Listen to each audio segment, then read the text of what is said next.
فرانسیسی صدر Immanuel Macron نے کہا کہ امریکہ اور اسرائیل کے ایران پر حملے بین الاقوامی قانون کی خلاف ورزی ہیں اور پیرس انہیں منظور نہیں کر سکتا۔ میکرون نے اپنی قوم سے خطاب میں واضح کیا کہ یہ فوجی کارروائیاں بین الاقوامی قوانین کے خلاف تھیں اور فرانس ان کی حمایت نہیں کرتا۔ فرانسیسی صدر ایمینوئل میکرون نے کہا کہ امریکہ اور اسرائیل کے ایران پر حملے بین الاقوامی قانون کی خلاف ورزی ہیں اور پیرس انہیں منظور نہیں کر سکتا۔ میکرون نے اپنی قوم سے خطاب میں واضح کیا کہ یہ فوجی کارروائیاں بین الاقوامی قوانین کے خلاف تھیں اور فرانس ان کی حمایت نہیں کرتا۔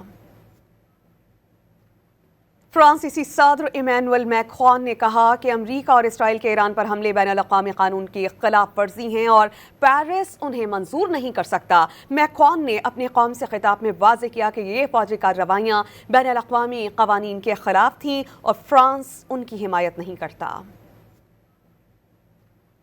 فرانسیسی صدر ایمینوئل میکرون نے کہا کہ امریکہ اور اسرائیل کے ایران پر حملے بین الاقوامی قانون کی خلاف ورزی ہیں اور پیرس انہیں منظور نہیں کر سکتا۔ میکرون نے اپنی قوم سے خطاب میں واضح کیا کہ یہ فوجی کارروائیاں بین الاقوامی قوانین کے خلاف تھیں اور فرانس ان کی حمایت نہیں کرتا۔